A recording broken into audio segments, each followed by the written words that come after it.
आज का दंगल कोलकाता कांड में चल रही इंसाफ की लड़ाई को लेकर है। कोलकाता में डॉक्टर की रेप और हत्या के आज 14 दिन हो गए हैं। रोज सड़कों पर प्रदर्शन हो रहे हैं। डॉक्टरों ने हड़ताल कर रखी है। अस्पतालों में मरीज परेशान हैं। उधर सीबीआई की जांच चली ही जा रही है। आज सुप्रीम कोर्ट में जब सुनवाई हुई तो कई ऐसे तथ्य सामने आए जिससे कोलकाता पुलिस के कारनामों पर से पर्दा उठा। खासकर अदालत ने जीडी एंट्री, केस डायरी और एफआईआर में दर्ज समय और घटना के ब्यौरे को लेकर हैरानी जताई है, क्योंकि घटना का पता चलने से लेकर एफआईआर दर्ज होने तक घंटों का वक्त गुजर चुका है।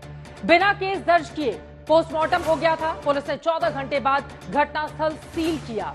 ऐसी तमाम गड़बड़ियों का जिक्र आज अदालत में किया गया। अदालत में सुनवाई के दौरान डॉक्टरों की सुरक्षा का मुद्दा से लेकर आरजीकर अस्पताल के पूर्व प्रिंसिपल की अनियमितताओं के आरोपों तक का जिक्र हुआ है। अदालत ने जो आदेश दिया है उसमें डॉक्टरों के हॉस्टल से हॉस्पिटल तक सीआईएसएफ की सुरक्षा की बात कही है। केंद्रीय स्वास्थ्य सचिव को निर्देश दिया गया है कि 2 हफ्ते के अंदर राज्यों के स्वास्थ्य सचिवों से बैठक करके सुरक्षा और सुविधाओं पर विचार कर लिया जाए। अदालत ने डॉक्टरों को हड़ताल खत्म करने के लिए भी कहा है। अगली सुनवाई 5 सितंबर को होगी, तब सीबीआई को जांच की स्टेटस रिपोर्ट भी देनी है। उधर कोलकाता में आज बीजेपी प्रदर्शन कर रही है। कोलकाता कांड के बाद महिला सुरक्षा के मुद्दे पर ममता बनर्जी सरकार के खिलाफ लगातार हो रहे हैं प्रदर्शन और बीजेपी ममता बनर्जी के इस्तीफे की मांग पर प्रदर्शन कर रही है।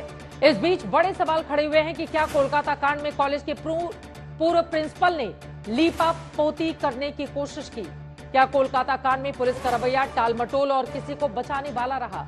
क्या कोलकाता कांड को लेकर सीबीआई की जांच के घेरे में और भी लोगों के आने का खतरा बढ़ गया है?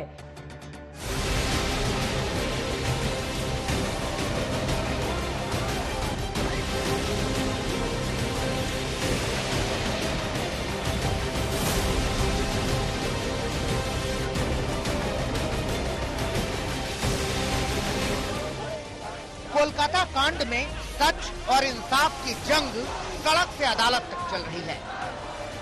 सड़क पर डॉक्टरों और राजनीतिक दलों के प्रदर्शन की जंग चल रही है, तो अदालत में हुकूमत की बेईमानी और पुलिस की नाकामी के खिलाफ इंसाफ की जंग चल रही है।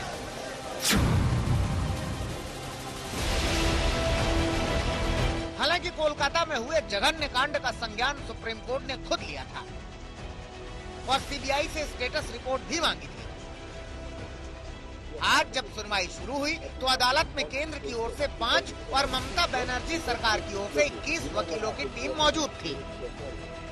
अदालत में सौंपे गए दस्तावेजों और तथ्यों को देखते हुए जब सुनवाई शुरू हुई तो अदालत कोलकाता पुलिस के कारनामे देखकर हैरान थी, क्योंकि घटना के बारे में 9 अगस्त की सुबह 6 बजे पता चल गया था, लेकिन पुलिस को खबर सुबह 10 बजे मिली।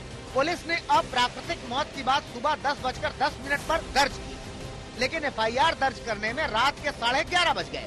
इससे पहले ही शाम में 6:10 से 7:10 के बीच पोस्टमार्टम भी हो गया और सब कुछ हो जाने के बाद रात में 11:30 बजे के बाद घटना स्थल को सील किया गया। इतना ही नहीं, कोलकाता पुलिस के जीडी एंट्री, केस डायरी और एफआईआर के दस्तावेजों में दर्ज ब्यौरों और समय का इतना घालमेल था कि सीक्वेंस ऑफ इवेंट समझना मुश्किल हो रहा था। According to your record, the UD was registered at what times? 1:45 p.m. 1:45 p.m. No, that's not true. They're 1:45 p.m. How do we reconcile the two records? Mothers, I'll show that to you, Lord. Because we today have a report Mothers, but that I'm saying, Mother. which indicates that this is the time. So therefore it's very surprising. Postmortem precedes registration of UD. No, Mother, this is what I'm told, Mother, and I can only Is respond. someone responsible there to assist? Yes, certainly, Mother. If any officer is present, you may speak to him and tell us. Because if this is the fact, then it is something very dangerous.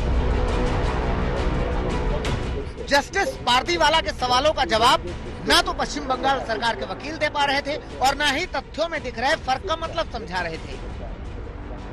Who is this assistant superintendent non-medical? Who is this person?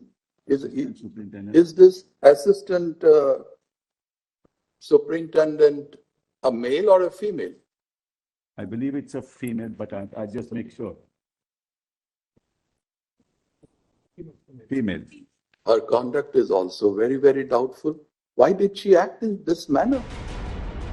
अदालत ने एक और अधिकारी को लेकर टिप्पणी की।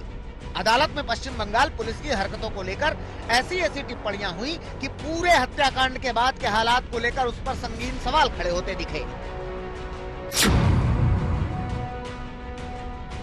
उधर सूत्रों के मुताबिक सीबीआई ने भी कहा कि घटना के 5 दिन बाद उन्हें जांच सौंपी गई, तब तक घटना स्थल को नुकसान पहुंचाया गया, कई सबूत मिटाए गए, पीड़िता की मौत हो जाने के बाद मुकदमा दर्ज किया गया। FIR is registered after cremation at 11:45 night.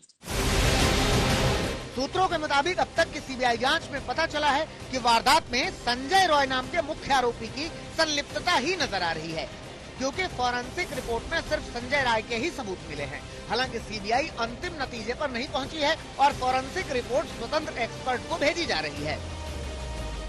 CBI अभी किसी नतीजे पर नहीं पहुंच सकी है, क्योंकि सबसे पहले शव किसने देखा, इस बात को लेकर भी चश्मदीदों के बयानों में विरोधाभास नजर आ रहा है। खुद पूर्व प्रिंसिपल संदीप घोष के बयान भी विरोधाभासी लग रहे हैं। ऐसे में अभी वारदात में 1 से अधिक लोगों की संलिप्तता से इनकार नहीं किया जा सकता। मुनीश पांडे के साथ संजय